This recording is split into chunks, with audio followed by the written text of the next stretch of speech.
Switched on at last. Not that kind of Christian here again. Begin every video like that.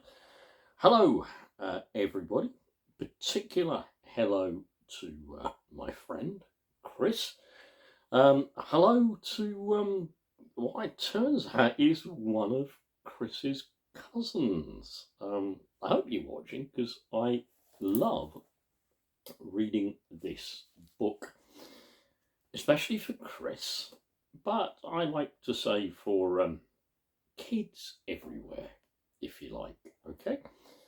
Judith Bell, if you are listening as well, I hope you will get something out of this. And it's just a lovely book, honestly. I think it tells some great things, and really some sort of beautiful truths in a way. Some godly things, perhaps. I don't know.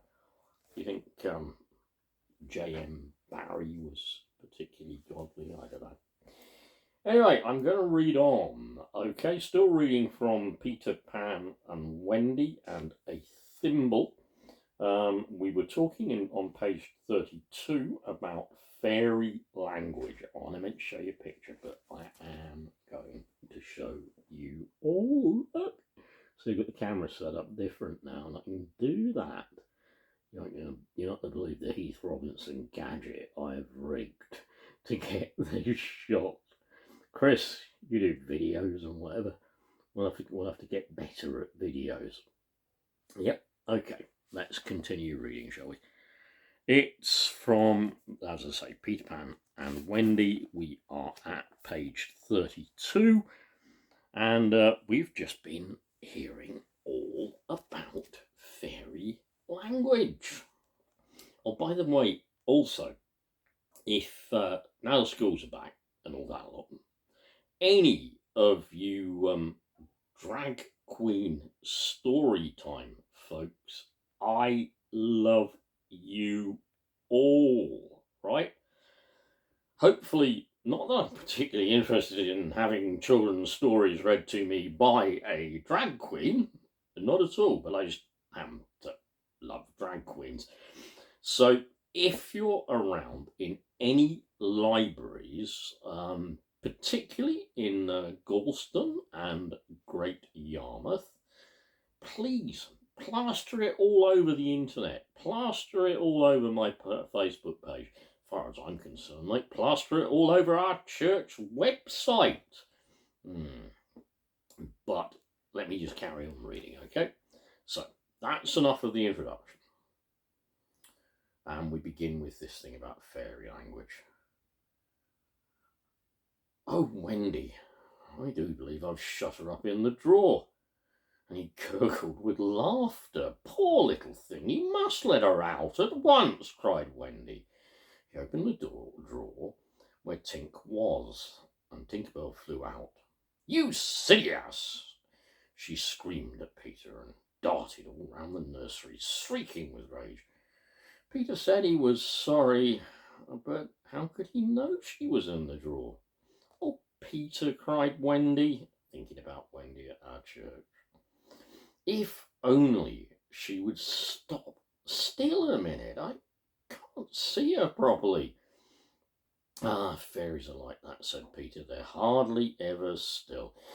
But just then, Tink settled for a moment on the top of a cuckoo clock and glared at Wendy.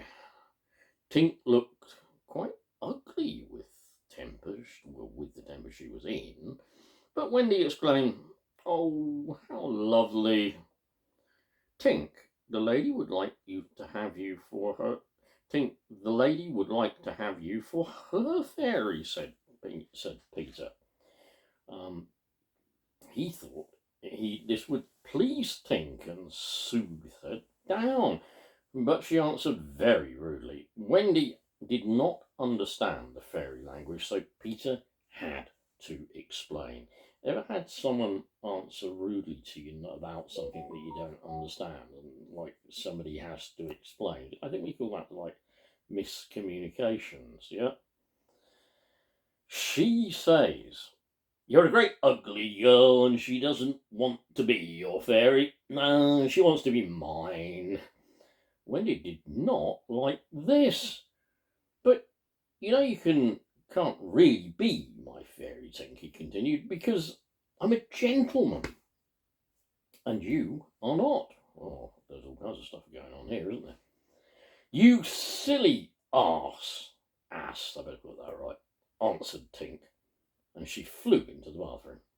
You mustn't mind her, said Peter to Wendy. She's very rude. She's a very rude, common little fairy.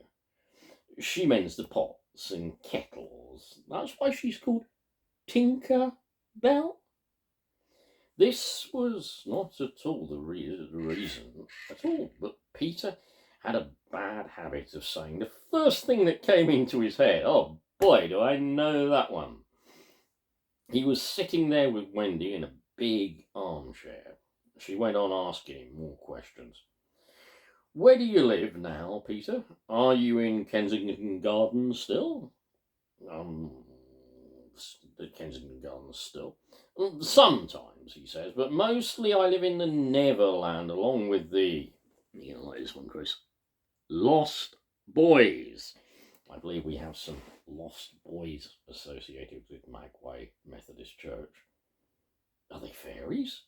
No, they are children who fall out of their perambulators, love that word, when their nurses aren't watching them. And then the fairies pick them up, take care of them for 7 days to see if anybody comes for them. If not, they're sent away to the Neverland, and I am their captain. Oh, boy, it makes me think of a famous person. Captain. Oh, my captain. Remember the film? Dead Poets. Beautiful. But why are they all boys? Because girls are too clever to fall out of their prams. This remark pleased Wendy so much that she said, you can give me a kiss. I thought you'd want it back, said Peter rather crossly, and held out the thimble.